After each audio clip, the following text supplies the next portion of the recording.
Cliff Branch's endorsement for the Pro Football Hall of Fame by Greg Guglielmo, who was the founder of the LDOR Radio, a sports analytics website and consulting firm. Clifford Branch Jr. was born on August 1, 1948, in Houston, Texas.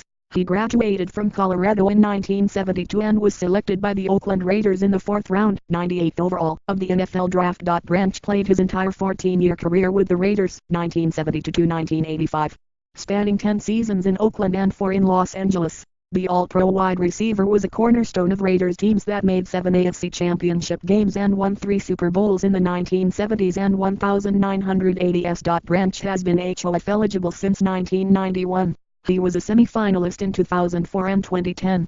Many believe he was the best receiver of his era and the league's best player not yet enshrined in Canton. Branch played the first half of his career in the worst passing era of the last 60 years and he was still great. The average team in the 1970s passed for 175 yards per game, YPG, compared with 205 plus YPG in the 1960s, 220 plus YPG in the 1980s, 1990s, and 2000s, and 250 plus YPG today. Branch shines in career receiving categories, especially when you adjust for era, ranking better than 16 of the 25 receivers in the HOF, including all of the HOF receivers from his era. Branch was among the game's all-time greats in career receiving categories when he retired 11th in career receiving yards, 14th in receptions, and 12th in receiving TDs. He's one of only 11 players in the top 75 in career yards who started playing before 1975. 8 are in the HOF. Branch was considered the best wide receiver of his era. Branch was first-team All-Pro 3 times. HOF receivers from the 1970s Charlie Joyner, John Stallworth, and Lynn Swann won the honor only once each. Branch would have the 4th most All-Pro honors among HOF receivers. Branch was a career winner and 3-time Super Bowl champion. He was also part of 8 division championships. The Raiders won 71% of their games over his career and went 15-7 in playoff games with Branch. He would own the 2nd most Super Bowl wins among HOF wide receivers and join Jerry Rice as the only HOF receivers with 3+ Super Bowls and 3+ All-Pros. Branch has one of the greatest playoff resumes of all time. When Branch retired, he was the all-time leader in playoff receptions and receiving yards. He currently ranks 3rd and 9th in the 2 categories. He's the only historical player near the top of both lists that isn't in the HOF. Branch was a constant across Raider generations and championship teams. His career bridged Madden to Flores, Stabler to Plunkett, and Oakland to Los Angeles. He won Super Bowls with them all while embodying and energizing the spirit of the Raider franchise. As you review Branch's case, we encourage you to consider his excellence across categories.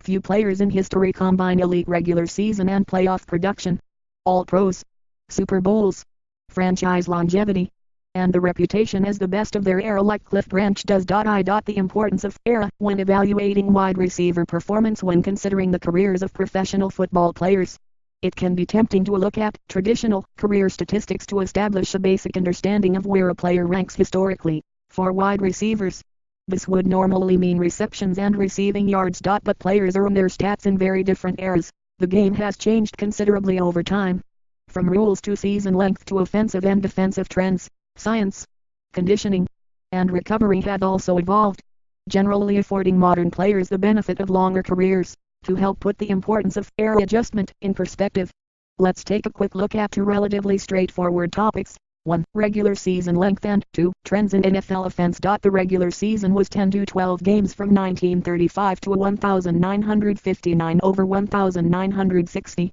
14 games from 1960 over 1961 to 1977, and 16 games since 1978. Older players played fewer games per season, so their season and career totals are understated compared with players from the 1980s, 1990s, and 2000s. Their single quote has also been a paradigm shift among NFL offenses. Passing has exploded and rushing has declined. Older wide receivers didn't just miss out on 16-game schedules and modern medicine and pass-friendly officiating.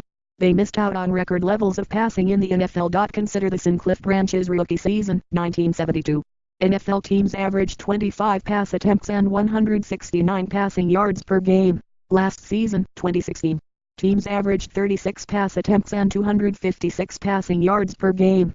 Pass attempts per game surpassed rush attempts for good in 1984. Right parenthesis let single quote as use Branch's 1976 to bring these era adjustments to life even more. That season 14 games. Branch had 1 111 regular season receiving yards, which equates to 270 yards over 16 games.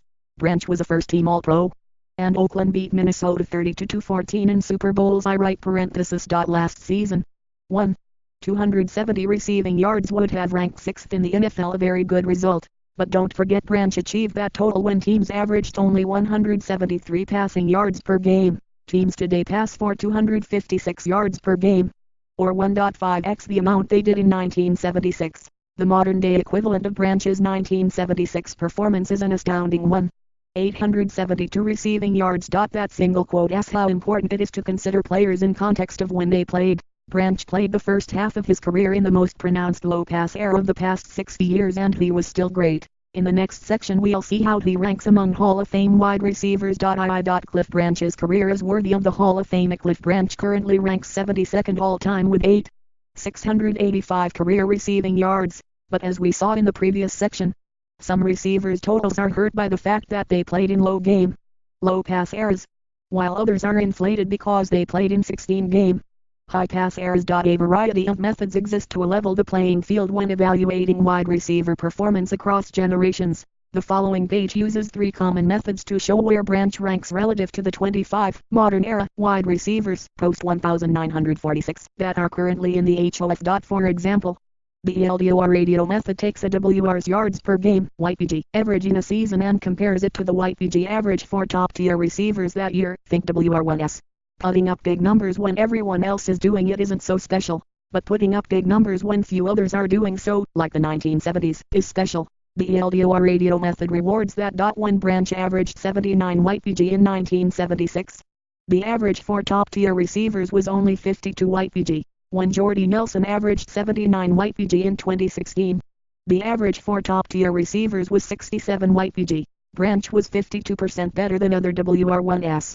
Nelson was only 17% better. The LDOR radio runs that math for every player and season in order to produce a cumulative outperformance number, which shows how much better a receiver was than his peers by season over his entire career. All 3 methods below take into account the era in which a wide receiver played. On average, Cliff Branch ranks better than 16 of the 25 wide receivers that are in the Hall of Fame. He also outranks all 7 of the Hall of Fame wide receivers from his era, highlighted in blue right parenthesis. Remember, this list only includes HOF receivers since 1946. The gaps in the rankings are populated by pre-modern era ends, active players, and retired players not in the HOF. There is a similar list in the appendix with traditional stats. Branch compares favorably there. Cliff Branch also has Hall of Fame credentials. When you look at more familiar stats, the methods shown on the previous page enable comparisons between eras, and they're critical to understanding Cliff Branch's career. As valuable as those observations are, it's helpful to draw our attention back to the more familiar statistics used to evaluate receivers' careers. When Branch retired in 1985, he was 11th in career receiving yards, 14th in career receptions, and 12th in career receiving touchdowns, among the game's all-time greats in volume categories, despite the fact that the NFL passing game was dead for the most of the 1970s. 8 of the 10 players ahead of Branch in career receiving yards in 1985 are in the Hall of Fame. Branch and those 10 players are the only ones currently in the top 75 for career yards who began their careers prior to 1975. Everyone since has played in high-octane pass eras. Right parenthesis ID. Cliff Branch has one of the greatest playoff resumes of all time. The Raiders won 71% of their regular season games over Cliff Branch's 14-year career. They made the playoffs 11 times, won 8 division titles, made 7 AFC championship games, and won 3 Super Bowls. The team won 15 playoff games and lost 7 with Branch. When Branch retired in 1985, he was the NFL's all-time leader in playoff receptions and receiving yards. He also scored 3 Super Bowl touchdowns. Modern players aside, Branch is the only one near the top for both catches and yards that isn't in the Hall of Fame. Branch had Olympic speed. He was the most feared deep threat, and info memories of Cliff Branch often center on his exceptional speed and downfield playmaking ability. As beautiful as these memories are, it's possible they sometimes overshadow Branch's entire body of work as a receiver, which we saw in prior sections is among the best all-time. Right parenthesis prior to graduating from Colorado, Branch set the NCAA Division IA record for kick return touchdowns with 8. The record stands today. A two-sport athlete, Branch also set the NCAA championship record in the 100-meter dash with a time of 10.0 seconds in the 1972 semifinals. Valery Borzov of the USSR won Olympic gold that year with a time of 10.1415. Right parenthesis Branch single quote as speed elicited respect and fear, the ultimate deep threat. Branch was ranked the 7th fastest player of all time by NFL Films, according to Nick Kanepa, a longtime Pro Football Hall of Fame voter and 43-year veteran of the San Diego Union Tribune.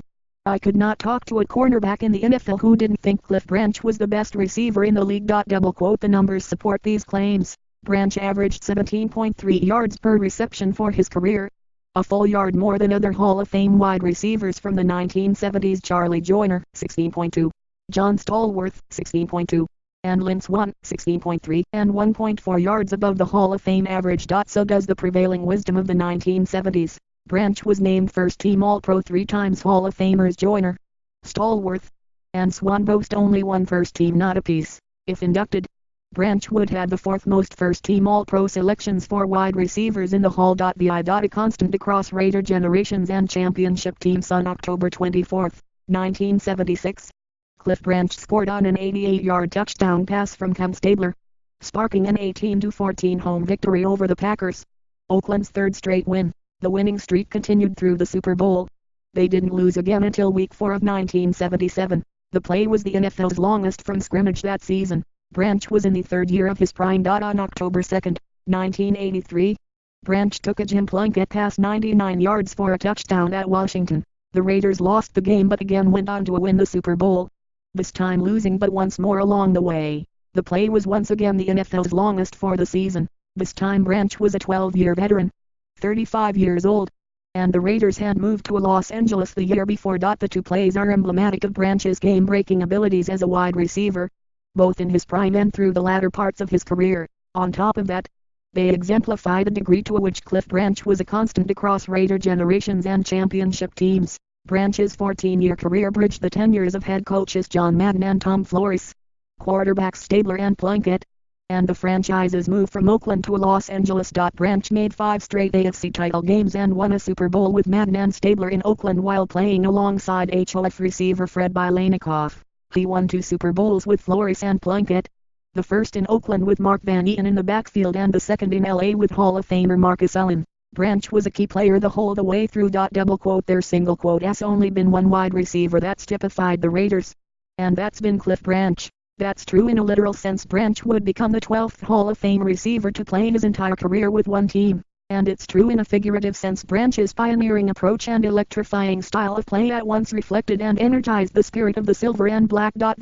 Closing endorsement of Cliff Branch for the Pro Football Hall of Fame. As you review Branch's case, we encourage you to consider his excellence across categories. Few players in history combine elite regular season and playoff production, All-Pros, Super Bowls, franchise longevity, and the reputation as the best of their era like Cliff Branch does. And as today's Raiders prepare to break new ground in Las Vegas, who better to honor than the man who linked previous generations of Raider greatness, who embodies the trailblazing spirit of the Raider franchise, and whose career has long been worthy of the Hall of Fame. Career stats vertical line. Cliff Branch and current Hall of Fame wide receiver size table is intended to serve as a familiar statistical reference point, like the era-adjusted rankings you saw earlier.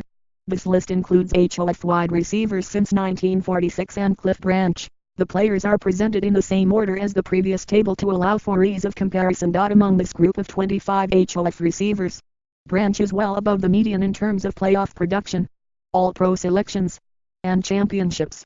He is a little shy of the median in career regular season production and Pro Bowl selections. But remember, being right around the middle of the pack among HOF receivers is validation that Branch belongs in this group. In reviewing the list, recall that Branch played the first half of his career in the most pronounced low-pass era of the past 60 years. Receivers in the 1960s, 1980s, 1990s, 2000s, and 2010s enjoyed higher pass volumes. And don't forget to consider his stats in aggregate. Branch combines regular season and playoff numbers, All-Pros, and Super Bowls like few others do. About the author vertical line. Greg Guglielmo, founder of Eldorado. Greg Guglielmo is the founder of the LDOR Radio, a sports analytics website and consulting firm. His work has been featured on ESPN's 5 for 8, quoted on ESPN Chalk, and highlighted by the Washington Post. Greg contributed to the Super Bowl 50 Economic Impact Study in San Francisco and conducted an economic impact analysis for a city in Australia,